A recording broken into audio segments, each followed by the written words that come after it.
Welcome into Hittin Hard with Jon Chuckery here on Locked On Sports Atlanta. Today on the show, the Falcons are master manipulators of their roster. Braves make a big move, and it's getting ridiculous for the Hawks. It's all next. Hittin Hard with Jon Chuckery, Locked On Sports Atlanta. This is Hittin Hard with Jon Chuckery, part of Locked On Sports Atlanta. And it starts now.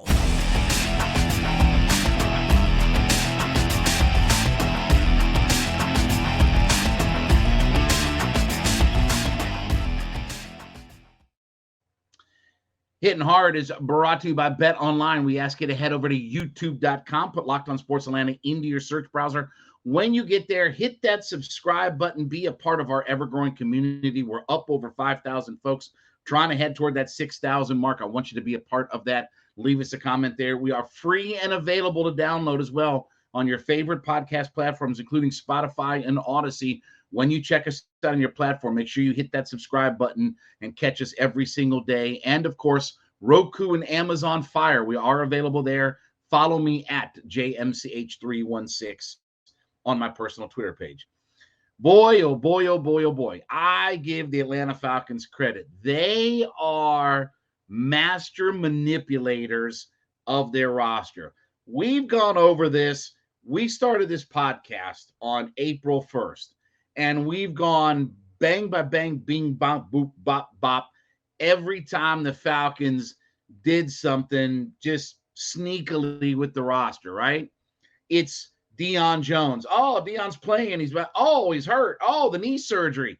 All that manipulation that they did with Deion Jones to do exactly what we told you they do, to trade him away. Jalen Mayfield here recently, right? I told you months ago, Mayfield was never going to be a part of the active roster. I thought he'd be on the practice squad at least. They're going to try to use him.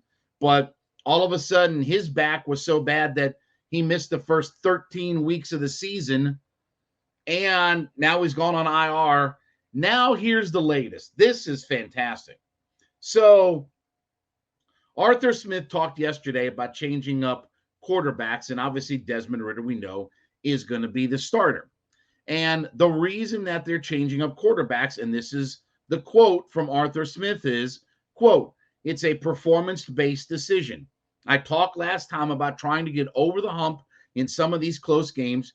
We feel like this is the best decision based on where the team's at and where he's at. Mariota's injury had nothing to do with that decision." Wait a second. Mariota's injury? What injury? Wait a second. He's hurt? Oh, yeah.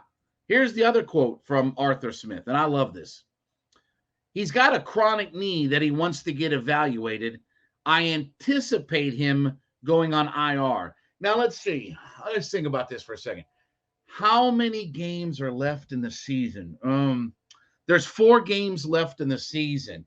If you go on IR, you have to miss a minimum of, let me see, 1 Piggly Wiggly, 2 Piggy. 4. That's right. That's right. Oh, so conveniently, he's going to head to IR. He'll miss the rest of the season with his chronic knee injury, but he's being pulled because it's performance-based. So what if it wasn't? What if he had been performing well, but he had a chronic knee injury? Would we see Desmond Ridder? Listen, I love Coach Smith. I love Coach Smith. I love Dean Pease. And I love when they tell you all of this falderall, all of this nonsense, all of this bunk malarkey and bull, and that's not a divorce law firm. I love when they give you all this stuff. If you think all of a sudden this is pure roster manipulation. All of a sudden he's got a chronic knee, okay? Here's what we know, okay? And this is not about Mariota being a bad teammate or anything like that, not wanting to mentor the young quarterback. But this takes all of the pressure of the discussion away. What if Ridder goes out on Sunday and he goes 11 for 27 with 3 interceptions and 100 yards and is awful and fumbles it twice and all that kind of stuff? Guess what Arthur Smith does not have to do now? He doesn't have to stand up in front of on a podium in front of the softest tissue Atlanta media, the blue checkmark media, and answer questions about, well, are you going back to Mariota? Did you lose confidence in Ridder? Now all of that is because now your backup is Logan Whiteside, who was a hell of a college quarterback. If you ever saw him up at Toledo, was a hell of a college quarterback.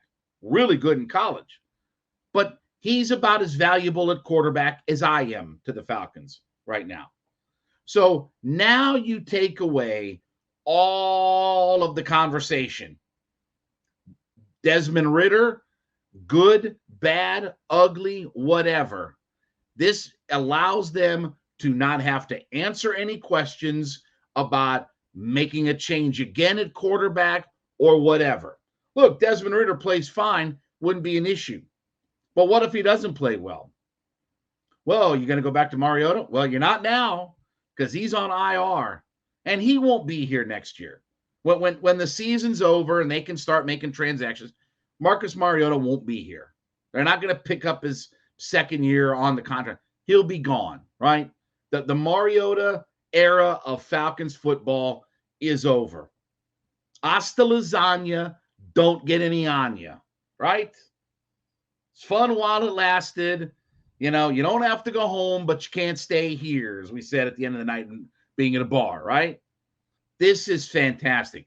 I every time I see one of these quotes, Dion, Mayfield, I mean, every time I see one of these things about one of their guys, they are masters at moving the roster around and manipulating it to where they don't have to answer questions. They don't have to, they can stash. You know, the NBA is famous for stash and dash guys, right? Falcons have learned some things from the Hawks over the years because they are fantastic about stash and dash players.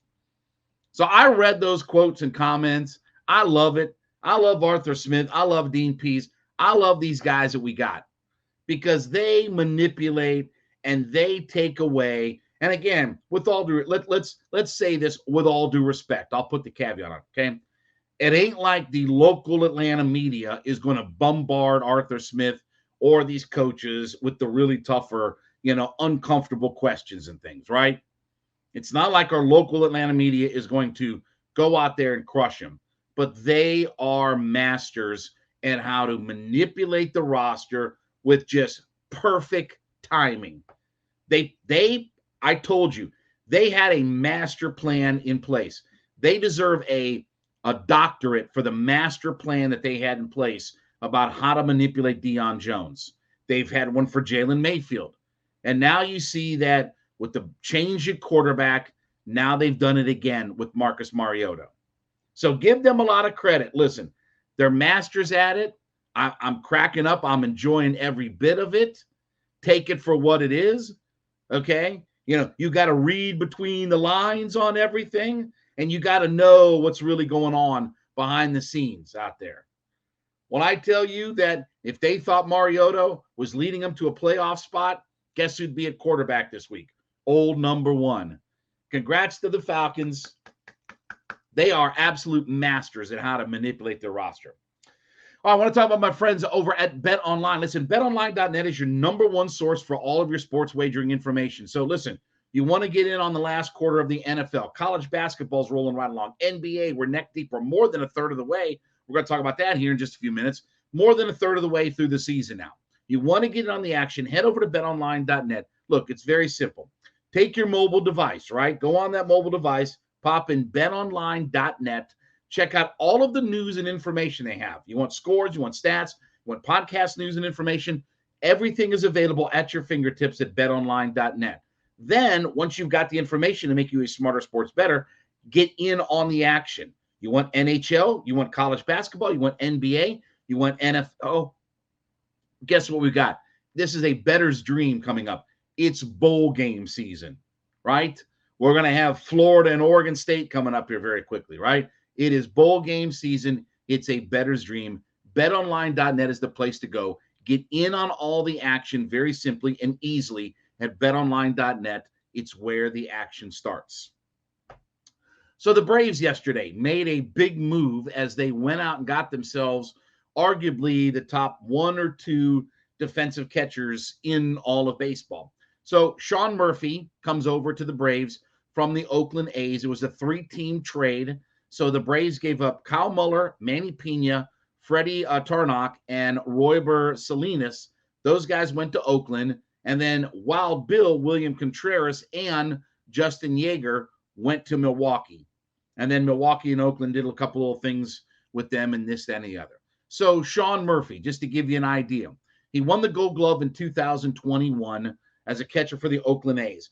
This past season, he was a finalist for the Gold Glove, so he was in the top 3, finished 4th in the Rookie of the Year voting in 2020 during the shortened pandemic season. This past year, besides being in the finals for the Gold Glove, he had 37 doubles, 18 homers, and 66 RBIs. Now, only hit 250, 332 on base, 759 OPS, finished 22nd in the MVP voting, scored 67 runs, but played 148 games, and I think 138 were at catcher. I think it was 10 games that he DH'd. So, younger guy. When I say younger guy, he's not super young. He just turned 28 in October.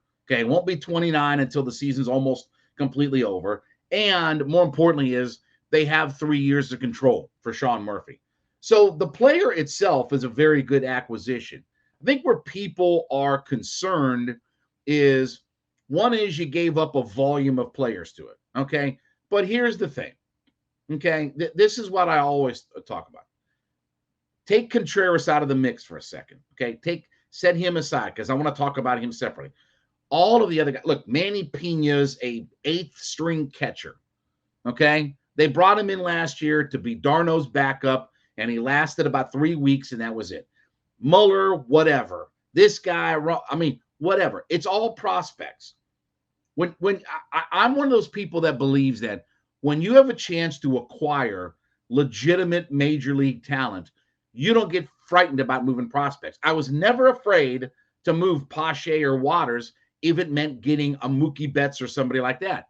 Never be afraid to give those guys up, because the unknown of those guys is so drastic that when you have a known commodity, there's no prospect that you can guarantee will give you the same as what your known commodity is in Major League Baseball. If I've got a guy who's a home run hitting Gold Glove catcher, and there aren't many of those guys running around Major League Baseball, if I have one of those guys, then that's going to be better than any amount of prospects that I give up. So volume, who cares? I mean, with all due respect, like you got all these guys that you'll be lucky if you give up 5 prospects. You'll be lucky if one of those guys pans out for you. So I got no issue, problem with that. Now, the William Contreras part, boy, oh boy, I'm very torn on this. I understand what Murphy is. And I expect if he's hitting 16 or 18 homers in Oakland Alameda Coliseum, I expect that number to go up. Kind of like what we thought with Matt Olson, but I do expect Murphy's numbers will go up some. I expect those numbers to jump up a little bit simply because he'll be playing in a much better park than what he is now. I mean, Oakland Coliseum is a dreadful park to hit in, but 37 doubles for a catcher, I mean, that's a ridiculously high number. You know, he had 23 the season before, 37 this past year. Let me tell you, he hits 37 doubles and 20 homers on this team with all of those guys running around the bases. He could drive in 100 runs for this team. Oh, yeah, crazy. He's not going to play. Let me tell you, if he could drive in 66 runs for the most despicable, disgraceful, scuzzbag, fleabag, low-life, dirtbag organization, baseball, who they've given up everybody now. They have wiped the slate clean. Because Murphy's got 3 years of arbitration control. It's not like he's going anywhere anytime soon. And guess what's gonna happen? Okay, get your watch on. Let's get it out with your watch. And I got my Austin 316 shirt on. Let's do the Austin thing. He's gonna get an extension here soon, Ain't going to be long. They're going to extend him because he's only 28 now, and he's not going to be 29 until October of next year. So you still got plenty of decent years out of him, even headed toward 30. And again, I've talked before about this is Darno's last year. I think they re-sign him and make him the backup moving forward. I'd love to have Darno as my backup catcher. So I like the player, but boy, I am a really big fan of William Contreras.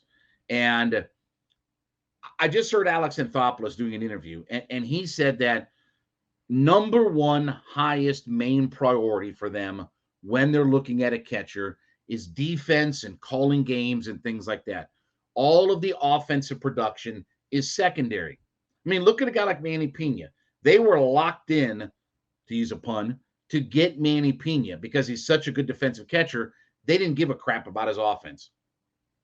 The offense from a catcher is a bonus for what Alex Anthopoulos is looking for. He wants a defensive-minded, he wants a top-flight defensive, calling a game catcher.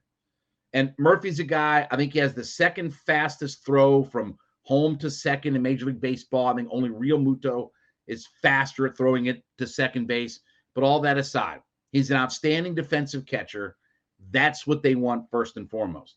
So while Contreras may potentially be long-term a really good run producer, and he's going to Milwaukee, you hate to see the Brewers get better, but he's going to Milwaukee. That's the only thing that I just, gosh darn, I hate to give up on Contreras because he is becoming a known commodity. He's a guy who under 24 years old is already a 20-homer hitter. So I could care less about the volume of players. That's what everybody's talking about. The vol, they gave up so many, but who cares? Who cares how many they could give up 1,000 prospects. It doesn't matter. Nobody cares about that stuff. Tell me what we're in World Series win now mode. We're not in let's develop our prospects and hope for the best. We are in give me quality major league talent. I got to go win the World Series, not in a 2-year period, not 3 years from now. I got to win it this next year. I'm looking at my calendar says it's 2022. So that if my math is right, we're going to head into the year of our Lord 2023 in about 18 days. Today's the 13th. No, 19 days. See, I can't even do the math on the date. So in 19 days, we'll be in the year of our Lord 2023. The expectation is to win the World Series in the year of our Lord 2023. Not 24, not 25, not 26. We're going to add those years on, but we're not building to wait. So give up 1,000 prospects. But boy, I like William Contreras a lot. I like Contreras. I like what he brings to this team. I like his attitude. Young guy who can play catcher. I understand they want defense and everything first. I understand Contreras has got some growing, but boy, I'd like to have him. The rest of those guys, Kyle Muller, all these other guys, see ya, bye, hasta lasagna, don't get any on ya. That's what we're telling everybody today. Get out of here. The prospects, give me a gold glove, 20-homer catcher every day of the week. So I like the trade. I'm not anti the trade. Could care less about the volume of players. I just hated to give up Contreras just yet. I want to mention, too, besides making Hittin' Hard your first listen every day, make sure Locked On Sports Today is your second listen. Biggest stories of the day, instant reactions, big game recaps, and the take of the day.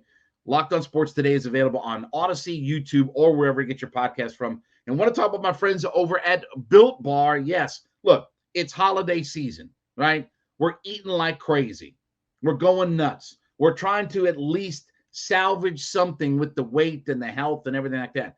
What do I need? I need low carb, low sugar. I need low calorie, but high protein. Need to keep my protein up, but I need everything else low. Built.com is the place to go. Check out their wide menu of different things available, all their different product lines. We've talked many times on the show about the protein-infused marshmallow puffs. So you're looking for something a little different taste and texture, but doesn't have all the calories and sugar and protein or carbs, I should say, and everything else, but high protein. The marshmallow puffs is the way to go. So head to Built.com today. Check out their wide menu of all of their different products that they have available.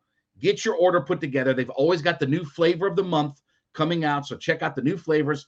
Try the new flavors. I actually just ate my last Built Bar over the weekend as a quick snack on Saturday morning doing my college football show. So I always carry one of those around with me. But when you head to Built.com and you get your order put together, when you get to checkout, use the coupon code LOCKEDON15, LOCKEDON, the number 1, the number 5. Use LOCKEDON15 and get 15% off your order simply by using the promo code LOCKEDON15. Again, LOCKEDON, the number 1, the number 5. Head to Built.com today. Check out their wide menu. Save yourself 15% off. I promise you, you're going to love the products, and it's going to give you everything you need. Head to Built.com today.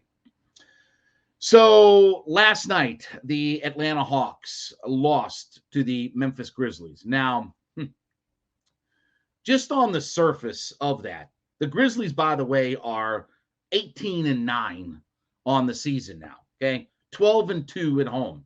On the surface, you say, okay, that's not a bad loss in this, and the other. But this is the thing about the Hawks. First off, they had 4 starters out last night. Capella goes down early in the game. They pull him. Trae was already out. Collins is day-to-day. I heard the GM this morning say Collins is day-to-day. DeJounte Murray, we know, is out for a few weeks. The only starter he ended up playing with last night was DeAndre Hunter. And at one point, they were down, I think, 34-36 in the game. They got blown out by the Grizzlies, 128-103. Even though the Grizzlies didn't have, let's see, who's that guy that's really good for the Grizzlies? Who's that guy? What's that guy's name? Oh, yeah, John Morant. Right. He didn't play last night. And their second leading scorer didn't play last night. So they had a bunch of injuries and stuff like that. Okay, here we are, a third of the way through the season. Okay? We're now officially a third of the way through the season. Actually, we're just slightly past it, but we're a third of the way through the season. Let's just use that round number to make it easy. Okay? And here's the Hawks. They're a 500 team. And they're all beat up and banged up. I talked about this stretch of 19 games and how important it was, starting with the Sacramento Queens the day before Thanksgiving and rolling to the end of the calendar year when they take on the Lakers, because then the schedule changes. You got to go out west and you see good teams and this, that, and the other. You know, you're playing Oklahoma City. You're playing the New York Knicks. You're playing Orlando and Charlotte and Chicago and Detroit and all these stiffs and goofs and everything like that, right? So and by the way, so far in this stretch, the Hawks have won 4 of those games while they've lost 7. They're 4-7 so far in this 19-game stretch, okay? In the NBA, you've got to take advantage of the schedule when it's in your favor. It's 82 games. It's a long grind, but you have to break it up into pieces and parts. And just like they do in the NFL, every NFL coach in the history of mankind talks about playing in quarters. What do we do this quarter? Same thing with the NBA. I got to do chunks and stuff like that. Now, to put some perspective on it, the Hawks right now, according to your analytics and all that kind of stuff, they've played the 10th toughest schedule in the NBA. And a lot of that comes from the fact that they've had to play 3 games against Milwaukee. They've played 3 games against Philadelphia. They've had good teams that they've played. They played Utah, right? They played some of these good teams already. Moving forward, according to the analytics and the metrics and everything like that, the Hawks will have the 5th easiest schedule the rest of the way. And it's why you have to take advantage of it. But here we are again, beat up, banged up. I got no John Collins. Well, he's day-to-day. Murray's out a couple of weeks. Capella went down last night. Trae's hurt. This guy's hurt. That guy's hurt. This guy. Bogey's out last night again.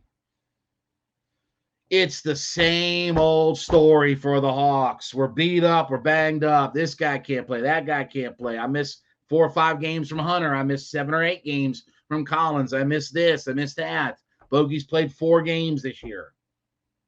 They're never going to get over the hump if they don't get healthy. I get injuries happen, but this is every single solitary year for the Hawks. It's always a bunch of guys going down. Last year was COVID. Last year at the same exact time, it was COVID wiping out the roster. And now last night, you're forced to start a Kongu, Griffin, Hunter, Jalen Johnson, Forrest. Kaminsky had to play 20 minutes last night. Aaron Holiday had to play 29 minutes. There's no formula for success and all that. I understand guys get hurt, and this is why I specifically talked about this, that you have to take advantage now, because you get into next year, you're going to start getting everybody beat up, banged up, because everybody's going to be beat up, banged up. Now you're beat up, banged up, and we haven't even gotten to the first of the year. And now you got to play every stiff jabron that you got on your roster because everybody's hurt. And guess what? You're a third of the way through the season, floundering around in no man's land at 500. And luckily, because the East sucks, outside of Milwaukee and Brooklyn probably, you're not far behind. But guess what's going to happen? We're going to head toward the halfway point of the season. It'll be here before you know it in January. And they're going to be about a 500 team, and they're going to be floundering around. And we're going to be wondering, like, well, gee, what happened? I thought we were going to be good this year. It's frustrating. It's so frustrating because this team can't stay together. You see, when they're together early on in the year, things are fine. But when they got all these guys and they start, and it's just typical Hawks, here goes everybody down and out. Thank God A.J. Griffin has played well this year. Thank God they've at least added, DeJounte Murray in the mix, but obviously he's going to be out for a couple of weeks and this, that, and the other. I heard the GM say this morning that they expect John Collins to be day-to-day. Well, you know what that means. See you in a week. This team is not getting over the hump until they get healthy. And we're right back in the same boat that we were last year. Last year, COVID. Now it's injuries. This guy's out. And you're having to play a game where 4 starters are out. And the one guy that did play, Hunter, surprised he didn't get knocked out in the game last night. Hawks have got to get it together, folks. Because it's going to be enough. Listen to what I'm about to tell you. They get to the halfway point and they're floundering around. There's going to be some changes. Tony Ressler ain't going to sit around and go in the luxury tax and watch his coach flounder around and be happy with his superstar and all these kinds of things and just sit back and say, well, we just got hurt and all that kind of stuff. We'll just see what happens. Not happening. Tony Ressler ain't going to sit by and just let this franchise flounder around with all the money he's put into it. Locked up his coach, his superstar, Collins, Hunter, locked all these guys up, gave Capella an extension. They've traded multiple first-round picks to go get DeJounte Murray, one of the top defensive guards in the NBA. And here we are, a third, not 5 or 10 games, a third of the way through the season, and we're just floundering around and spinning around. Hawks got to get it together pretty quickly. Good news is, bunch of bums coming up on the schedule. You got Orlando, Charlotte, Chicago, Detroit. You got a 4 or 5 game stretch here where you got bum. Hawks need to get it together. Get healthy and get it together. Because I don't want this team, I'm telling you, your owner's not going to let them just flounder around and stay down toward the bottom of the East. All right, I want to remind you, we thank you so much for making Hittin' Hard with Jon Chuckery your first listen every day. Make sure you make Locked On Sports Today your second listen, the biggest stories of the day, instant reactions, big game recaps, and the take of the day. It's available on Odyssey, YouTube, or wherever you get your podcast from. Be sure to head over to youtube.com and put Locked On Sports Atlanta into your search browser. And when you get there, hit that subscribe button so you kept up to date with everything we got going on there. We're free and available on Odyssey, Spotify. When you find us on one of those platforms, hit the subscribe button, be a part of our community there. And then, of course, Roku and Amazon Fire. Yes, we are available on those platforms. Take advantage of it there. Follow me at JMCH316 on Twitter.